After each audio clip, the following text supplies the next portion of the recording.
الحمدللہ والصلاة والسلام علی رسول اللہ وعلی آلہ وصحبہ وموالا۔ محترم بھائیوں اور بزرگوں، السلام علیکم ورحمۃ اللہ وبرکاتہ۔ امانت اخلاقی خوبیوں میں سے ایک اعلیٰ خوبی ہے جس کا اپوزٹ خیانت ہوتا ہے، یعنی امانت خیانت کے اپوزٹ میں ہے۔ اس سے ہم امانت کی اہمیت سمجھ سکتے ہیں۔ امام قرطبی رحمۃ اللہ علیہ بیان فرماتے ہیں کہ امانت کا عمل دخل پورے دین میں ہے۔ عام طور پر امانت کے بارے میں ہم یہ سمجھتے ہیں کہ فلاں کا سامان اگر ہمارے پاس میں ہے تو اس کی حفاظت کریں اور اس کو اس تک صحیح طریقے سے پہنچا دیں۔ صرف یہی امانت نہیں ہے۔ ہاں، جب امانت کا لفظ بولا جاتا ہے تو عام طور پر یہ مراد لیا جاتا ہے، لیکن امانت کا عمل دخل جیسا کہ ہم نے کہا پورے دین میں ہے، لہذا سب سے پہلے نمبر پر توحید امانت ہے۔ اگر اس توحید میں امانت کا پاس و لحاظ نہ رکھا گیا تو شرک آ جاتا ہے، اور شرک خیانت ہے۔ سارے اعضاء و جوارح امانت ہیں۔ اللہ تعالیٰ نے یہ اعضاء ہمیں دیے ہیں، تو امانت کا پاس و لحاظ یہ ہے کہ ان اعضاء و جوارح کو اللہ کے حکم کے مطابق استعمال کرنا ہے۔ زبان امانت ہے۔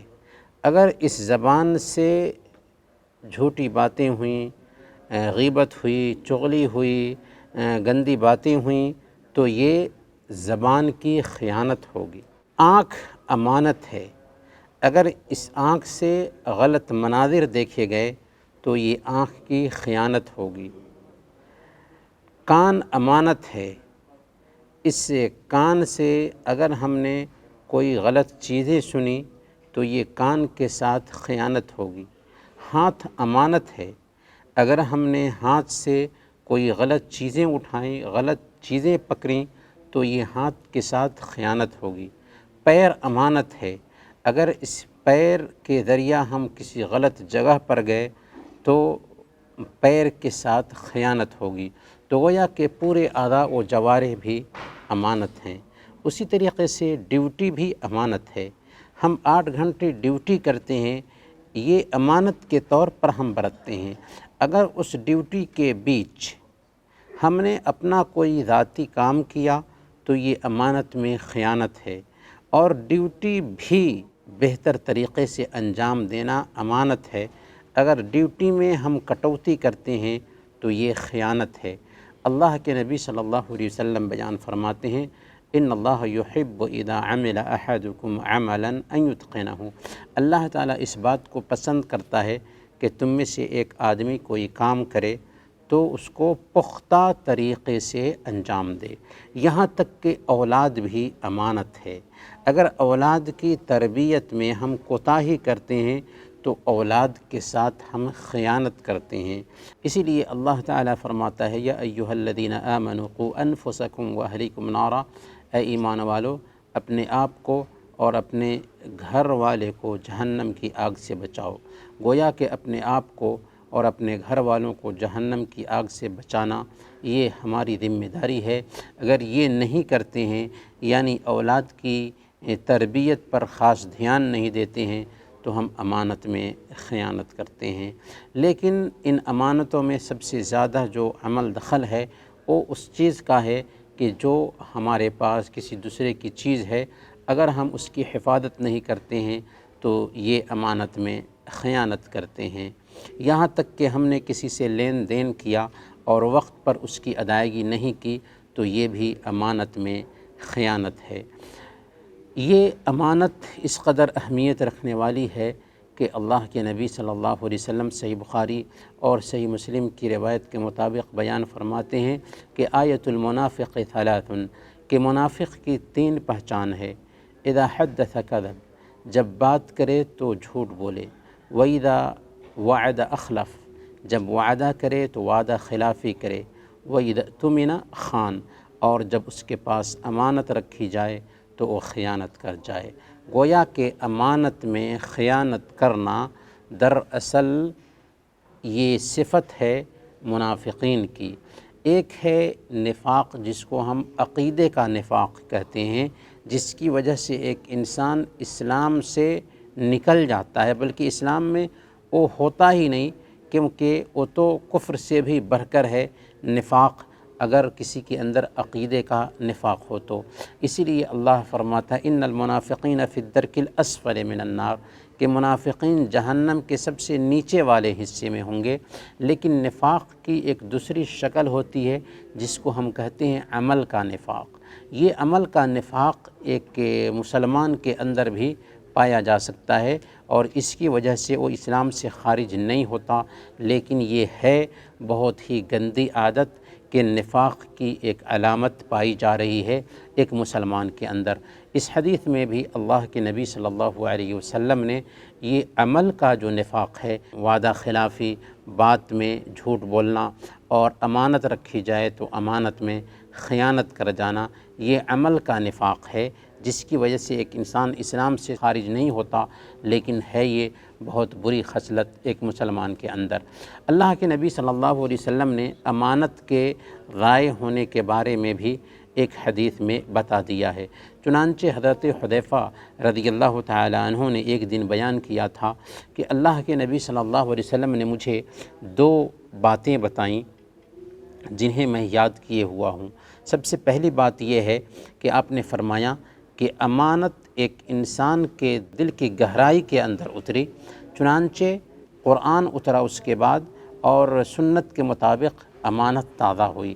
یعنی جب قرآن اترا، اللہ کے نبی صلی اللہ علیہ وسلم کی سنت سے اس کی تربیت ہوئی، تو امانت تو دل کی گہرائی میں اتری تھی، یعنی فطرت میں امانت داخل تھی، پھر قرآن کے ذریعہ اور سنت کے ذریعہ اس کو تازہ کیا گیا۔ پھر آپ صلی اللہ علیہ وسلم نے بیان فرمایا کہ یہ امانت انسانوں کے دلوں سے اٹھا لی جائے گی۔ کیسے اٹھائی جائے گی؟ آپ نے فرمایا کہ ایک انسان سوئے گا، سونے کے بعد جب وہ سو کر اٹھے گا تو اس کے دل سے امانت نکل چکی ہوگی، ایک نشان ہوگا جو اس کے سینے میں پایا جا رہا ہوگا۔ پھر جب وہ سو کر اٹھے گا تو امانت ایک آبلہ کے جیسے اس کے اندر باقی رہ جائے گی۔ اللہ کے نبی صلی اللہ علیہ وسلم نے کہا کہ اگر کوئی شعلہ پیر پر لڑھکا دو تو لڑھکنے کی وجہ سے پیر کے اوپر یا تمہارے بدن کے اوپر ایک آبلہ نکل آتا ہے، اس میں کوئی چیز ہوتی نہیں لیکن دکھتا ہے کہ اوپر اٹھی ہوئی چیز ہے۔ ویسے ہی امانت ایک انسان کے اندر بن جائے گی کہ اصل میں اس کے اندر امانت ہوگی نہیں، لیکن وہ آبلے کی شکل میں دکھائی دے گی، اور لوگ کہیں گے کہ فلاں بستی میں ایک امانت دار انسان پایا جاتا ہے۔ حقیقت میں اللہ فرماتا ہے ان اللہ یأمرکم ان تؤدوا الامانات الی اہلہا، اللہ تمہیں حکم دیتا ہے کہ امانتوں کو ان کے حقداروں تک پہنچاؤ، اور اللہ رب العالمین نے اس امانت کو آسمان، زمین، سورج، چاند پر پیش کیا، لیکن اللہ فرماتا ہے فَأَبَيْنَ أَن يَحْمِلْنَهَا، اس نے اس امانت کی خطرناکی کو سمجھتے ہوئے اسے اٹھانے سے انکار کر دیا۔ وَحَمَلَهَا الْإِنسان، لیکن انسان نے اس کو اٹھا لیا۔ اللہ فرماتے ہیں إِنَّهُ كَانَ ظَلُومًا جَهُولًا، وہ ظالم تھا اور نادان تھا کہ اس نے اس امانت کی بوجھ کو اٹھایا۔ تو حقیقت یہ ہے کہ امانت کا پایا جانا ہمارے اندر بہت بڑی خوبی ہے۔ اس حوالے سے ایک واقعہ صحیح بخاری میں آیا ہے، اللہ کے نبی صلی اللہ علیہ وسلم نے بیان فرمایا کہ ایک آدمی نے ایک دوسرے آدمی سے ایک زمین خریدی۔ زمین خریدنے والے نے اس زمین کو جب جوتا تو اس زمین کے اندر ایک سونے کا تھیلا پایا۔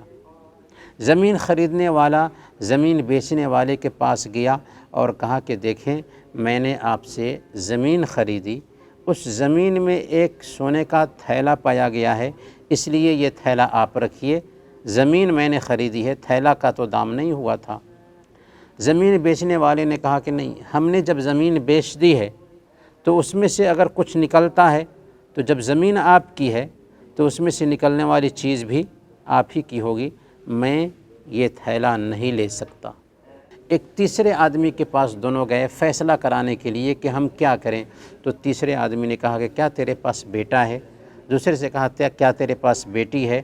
دونوں نے کہا کہ ہاں میرے پاس بیٹا ہے، میرے پاس بیٹی ہے۔ اس نے کہا کہ دونوں کی آپس میں شادی کر دو، اور یہ جو پیسہ ہے، یہ جو سونا ہے، اسی کے اوپر خرچ کرو اور غریبوں پہ صدقہ بھی کرو۔ چنانچہ انہوں نے ایسا ہی کیا۔ تو اس واقعے سے جو اللہ کے نبی صلی اللہ علیہ وسلم نے بیان فرمایا، امانت کی ادائیگی کی اہمیت کا اندازہ لگایا جا سکتا ہے۔ تو ہمیں بھی چاہیے کہ امانت کو امانت کے جیسے سمجھیں۔ اللہ تعالی ہمیں اس کی توفیق عطا فرمائیں۔ آمین۔ وصلی اللہ علی نبینا محمد وعلی آلہ وصحبہ اجمعین۔